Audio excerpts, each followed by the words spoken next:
আসসালামু আলাইকুম, নার্গিস মজিদ লিমা স্বাগত জানাচ্ছি এনটিভির মধ্যরাতের খবরে। পুঁজিবাজার ধ্বংসকারীদের চিহ্নিত করে আইনানুগ ব্যবস্থা গ্রহণের কথা জানিয়েছেন প্রধানমন্ত্রী তারেক রহমান। জাতীয় সংসদের সাপ্তাহিক প্রশ্নোত্তরে কথা জানান তিনি। বলেন, পুঁজিবাজারের স্থিতিশীলতা এবং বিনিয়োগকারীদের আস্থা ফিরিয়ে আনতে বদ্ধপরিকর সরকার। প্রধানমন্ত্রী বলেন, শিক্ষার মান নিশ্চিতে শিক্ষকদের সম্মানই বাড়ানো হবে। স্নাতক পর্যন্ত মেয়েদের অবৈতনিক শিক্ষা চালুর কথাও জানান সরকার প্রধান। খান আলামিনের রিপোর্ট। চিহ্নিত প্রশ্ন 22।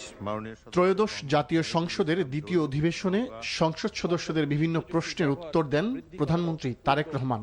পুঁজিবাজারের স্থিতিশীলতা এবং বিনিয়োগকারীদের আস্থা ফিরিয়ে আনতে সরকারের নানা পরিকল্পনার কথা তুলে ধরেন তিনি। বিভিন্ন কারণে সেটি সাপোর্ট না পাওয়ার কারণে প্রধানমন্ত্রী জানান, স্বৈরাচার সরকারের সময় ধারাবাহিকভাবে শেয়ার বাজারের পতন হয়েছে, নিঃস্ব হয়েছে হাজার হাজার বিনিয়োগকারী। দায়ীদের চিহ্নিত করে আইনানুগ ব্যবস্থা গ্রহণের কাজ চলমান বলে জানিয়েছেন প্রধানমন্ত্রী। ধারাবাহিকভাবে শেয়ার মার্কেটের পতন ঘটিয়ে হাজার হাজার বিনিয়োগকারীদের নিঃস্ব করার জন্য যারা দায়ী তাদের চিহ্নিত করা সহ তাদের বিরুদ্ধে আইনানুগ ব্যবস্থা গ্রহণে বর্তমান সরকার পরিকল্পনা গ্রহণ করেছে। ইতিমধ্যেই শেয়ার মার্কেটের কেলেঙ্কারি অভিযোগ দুদক কর্তৃক অনুসন্ধান কার্যক্রম পরিচালনা করা হয়েছে, যার প্রেক্ষিতে কতিপয় ব্যক্তিকে চিহ্নিত করে মামলা সহ তাদের বিরুদ্ধে আইনানুগ ব্যবস্থা গ্রহণ করা আছে। এছাড়া শেয়ার মার্কেট কেলেঙ্কারির সাথে আরও অন্যান্য যে সকল ব্যক্তি প্রতিষ্ঠান জড়িত কিনা তা উদ্ঘাটনের কার্যক্রম চলমান রয়েছে। বলেন, বিশেষজ্ঞ মতামতের ভিত্তিতে প্রয়োজনে সরকারি কোম্পানিগুলোকে পুঁজিবাজারে অন্তর্ভুক্ত করা হবে। পুঁজিবাজারের বৈষম্য দূর করে ঢাকা ও চট্টগ্রাম স্টক এক্সচেঞ্জকে শক্তিশালী করতে চায় সরকার। কয়েকজন বিশেষজ্ঞ ব্যক্তিকে দায়িত্ব দিয়েছে, নিযুক্ত করা হয়েছে তাদেরকে সিকিউরিটি এক্সচেঞ্জে, এবং অবশ্যই আমরা আশা করি যে তারা আমাদেরকে সঠিক পরামর্শ দিবেন, যার ভিত্তিতে শুধু ঢাকা নয় চিটাগং স্টক এক্সচেঞ্জকেও আমরা ইনশাল্লাহ শক্তিশালী স্টক এক্সচেঞ্জে রূপান্তর করতে পারব। শিক্ষার গুরুত্বের কথা তুলে ধরে প্রধানমন্ত্রী বলেন, 5 বছরের মধ্যে শিক্ষা ব্যয় জিডিপির 2% থেকে 5% উন্নীত করা হবে। স্নাতক পর্যন্ত মেয়েদের অবৈতনিক শিক্ষা চালুর কথাও জানান তিনি। শিক্ষার মান নিশ্চিত করতে শিক্ষকদের সম্মানী বাড়ানোর পরিকল্পনার কথা জানান সরকার প্রধান। প্রাইমারি স্কুলের শিক্ষকরা তাড়াতাড়ি করে ক্লাস করিয়ে হয়তো আরেকটি সেকেন্ড একটি কোনো জবে অথবা কৃষিকার্যে যেটাই হোক একটি সেকেন্ড জবে তাকে যেতে হয়, তা না হলে তার জন্য সংসার চালানো কষ্টকর হয়ে যায়। সেকেন্ডারি স্কুলের ক্ষেত্রে আমরা অনেক শিক্ষকের ক্ষেত্রেই দেখেছি এরকম ঘটনা ঘটে। এই কাজটি যাতে তাদের না করতে হয় এবং তারা যাতে সঠিকভাবে তাদের সময় এবং তাদের মেধা শিক্ষার্থীদের পেছনে ব্যয় করতে পারেন, সেই জন্য তাদের সম্মানই বাড়ানো প্রয়োজন বলে আমরাও মনে করি। তামাক চাষের পরিধি যাতে না বাড়ে সেজন্য উদ্যোগ নেওয়ার কথা জানান প্রধানমন্ত্রী।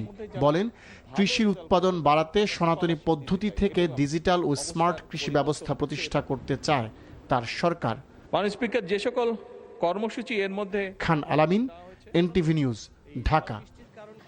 জুলাই সনদ নিয়ে বিএনপির বিরুদ্ধে অন্তহীন প্রতারণার অভিযোগ তুলেছেন সংসদের বিরোধী দলীয় নেতা ও জামায়াতে ইসলামের আমির ডাক্তার শফিকুর রহমান। ঢাকায় জামায়াত নেতৃত্বাধীন 11 দলীয় ঐক্য আয়োজিত সেমিনারে প্রধান অতিথির বক্তব্যে তিনি হুঁশিয়ার করেন, ন্যায্য কাজে সরকারকে সহযোগিতা করা হলেও জনগণের অধিকার প্রশ্নে কোনো ছাড় দেওয়া হবে না। সালাউদ্দিন কাদেরের রিপোর্ট। জুলাই গণঅভ্যুত্থানের চেতনা সংরক্ষণ, গণভোটের রায় বাস্তবায়ন এবং জুলাই গণহত্যা ও মানবতা বিরোধী অপরাধের বিচার নিশ্চিতের দাবিতে রাজধানী ডিপ্লোমা ইঞ্জিনিয়ার ইনস্টিটিউশন মিলনায়তনে সেমিনার আয়োজন করে 11 দলীয় ঐক্য। এ সময় বক্তারা জনপ্রত্যাশা পূরণের রাজনৈতিক ঐক্য, সংবিধান সংস্কার ও জবাবদিহি নিশ্চিত করার উপর গুরুত্ব আরোপ করেন। সরকার গণভোটের রায় বাস্তবায়ন না করলে নেতাকর্মীদের অনিবার্য বিপ্লবের প্রস্তুতি নেওয়ারও আহ্বান জানান ঐক্যের নেতারা। যারা বাংলাদেশকে পিছিয়ে তোলার চেষ্টা করছে তাদের ব্যাপারেও আপনাদেরকে কঠিন পদক্ষেপ গ্রহণ করতে হবে। পাশাপাশি শেখ হাসিনা সহ যারা গণহত্যা সংগঠিত করেছে বাংলাদেশে তাদেরকে যথোপযুক্তভাবে বিচারের আওতায় নিয়ে এসে এই বাংলাদেশে জুলাই গণহত্যাকারীদের শাস্তি অবশ্যই কার্যকর করতে হবে। বিএনপি যদি জুলাই বিপ্লবের চেতনা বাস্তবায়ন করতে ব্যর্থ হয়, আমাদের এই ইস্পাত কঠিন ঐক্য আরো দৃঢ় হতে থাকবে। এই দৃঢ় হতে হতে বিএনপির বিরুদ্ধে গণবিস্ফোরণে পরিণত হবে। বিদেশি গুপ্তচররা যে কোনো সময় প্রধানমন্ত্রীর বড় ক্ষতি করতে পারে এমন আশঙ্কার কথা জানিয়ে তাকে ঢাকার বাইরে রাত্রিযাপন না করার পরামর্শ দিয়েছেন এলডিপি চেয়ারম্যান অলি আহমেদ বীর বিক্রম। আপনাকে আমি এটাও পরামর্শ দিয়েছি, ঢাকার বাইরে আপনি রাত্রি যাপন করবেন না, কারণ চারিদিকে আপনি শত্রু দ্বারা পরিবেষ্টিত। 11 দল আপনার শত্রু না, 11 দল আপনার বন্ধু, যার কারণে প্রকাশ্যে আপনাকে পরামর্শ দিচ্ছে। সেমিনারে বিরোধী দলীয় নেতা শফিকুর রহমান সরকারের সমালোচনা করে বলেন, যারা গণরায় নিয়ে প্রশ্ন তোলে তারা গণতন্ত্র বিশ্বাস করে না। জাতীয় সংসদে দাঁড়িয়ে সরকার জাতিকে ধোঁকা দিচ্ছে বলে অভিযোগ করেন তিনি। বিএনপি ওয়াদার থেকে সরে গিয়েছে। আপনারা কি চান আমরাও জাতির সাথে বেইমানি করি? আমরা গভীর আস্থাশীল। জনগণের 70% মানুষের দেওয়া এই ভোট বৃথা যাবে না। ইনশাআল্লাহ এটা বাস্তবায়ন হবে। আমাদের আলোচনা চলবে, কথাবার্তা হবে, ন্যায্য কাজে সরকারকে সহযোগিতা করব, কিন্তু জনগণের অধিকারের ব্যাপারে এক চুল পরিমাণ ছাড় দেওয়া হবে না। লড়াই আমাদের চলবে, ইনশাআল্লাহ বিজয় জনগণের হবে। বিচার, রাষ্ট্রীয় সংস্কার এবং জনগণের আকাঙ্ক্ষা বাস্তবায়নের মধ্য দিয়ে জুলাই গণঅভ্যুত্থানের প্রকৃত সাফল্য নিশ্চিত করা সম্ভব বলে মত দেন রাজনৈতিক নেতারা। সালাউদ্দিন কাদের, এনটিভি নিউজ, ঢাকা। নরসিংদীর রায়পুরায় মেথিকান্দা রেল স্টেশনে দুর্বৃত্তদের হামলা ও লুটের শিকার বাক প্রতিবন্ধী পরিচ্ছন্নতা কর্মী ববি বেগম মারা গেছেন। স্থানীয়রা জানায়, গত 4 জুলাই গভীর রাতে একদল দুর্বৃত্ত মেথিকান্দা রেল স্টেশনের একটি পরিত্যক্ত কক্ষে ঢুকে ববি বেগমের উপর নির্মম হামলা চালায়। এ সময় তাকে মারধর করে প্রায় 40,000 টাকা লুট করে নিয়ে যায়।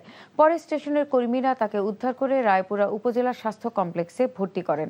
প্রাথমিক চিকিৎসা শেষে তাকে আবার রেল স্টেশনে ফিরিয়ে আনা হয়।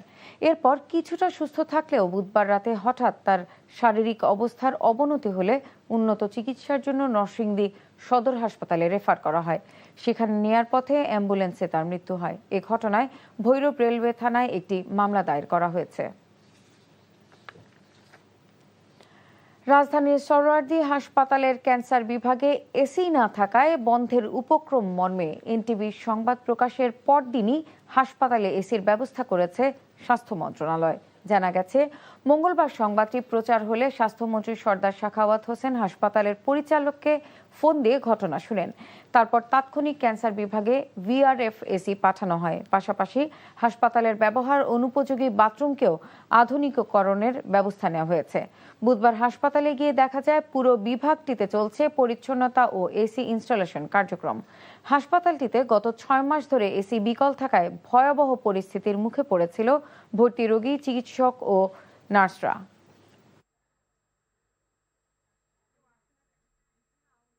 আপনাদের এনটিভি করার পরে জিনিসটা আরও বেশি গতি পাইছে। অলরেডি তারা নতুন ভিআরএফ সিস্টেমের কাজ শুরু করছে এবং এটা ওদেরইও তো এটা 4 থেকে 5 দিনের ভিতরে পুরোপুরি কার্যক্রম হবে। এছাড়া যেছাড়া আরও কিছু সমস্যা ছিল, সেটা হলো এই বাথরুমের সমস্যাগুলো, সেগুলো সব কিছু ঠিক, সবই ভালো আছে, কাজ চলতেছে এবং সবই মোটামুটি কাজ শেষ। পবিত্র মদিনাতুল মুনাওয়ারায় বাংলাদেশি মালিকানাধীন প্রতিষ্ঠান আল জাহরা কনসালটেন্সির 4র্থ শাখার শুভ উদ্বোধন হয়েছে। এনটিভি সৌদি আরব প্রতিনিধি ফারুক আহমেদ চান জানান, ফিতা ও কেক কেটে উদ্বোধন করেন কোম্পানির জিএম এস.এম. শরীফ পাটোয়ারি এবং সিইও এস.এম. মাশরাফি পাটোয়ারি। প্রতিষ্ঠানটি শতভাগ বাংলাদেশি মালিকানায় ইনভেস্টর লাইসেন্স সংক্রান্ত সেবা প্রদান করে থাকে। উদ্বোধনী অনুষ্ঠানে উপস্থিত ছিলেন সামাজিক, রাজনীতিবিদ, ব্যবসায়ী সহ বিভিন্ন শ্রেণী পেশার মানুষ। বাংলাদেশ জাতীয়তাবাদী যুবদল কুয়েত শাখার উদ্যোগে কর্মী সম্মেলন অনুষ্ঠিত হয়েছে। কুয়েত সিটির রাজবাড়ী হোটেলে পবিত্র কুরআন তেলাওয়াতের মধ্য দিয়ে অনুষ্ঠান শুরু হয়। কুয়েত যুবদলের আহ্বায়ক শাহজাহান এম সবুজের সভাপতিত্বে কর্মী সম্মেলন অনুষ্ঠিত হয়।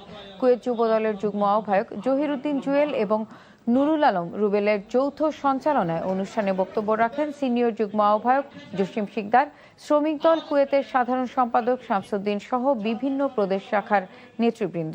কর্মী সম্মেলনে নেতৃবৃন্দ সঠিক ও মূলধারার রাজনীতিতে সংযুক্ত থাকার আহ্বান জানান। এই ছিল মধ্যরাতের খবরে। এই খবরের ভিডিও সহ আপডেট জানতে ভিজিট করুন এনটিভি অনলাইন www.ntvbd.com। এছাড়াও এনটিভির জনপ্রিয় সব অনুষ্ঠান ও খবরের আপডেট জানতে ভিজিট করুন আমাদের ইউটিউব ও ভেরিফাইড ফেসবুক পেজে। ধন্যবাদ সবাইকে।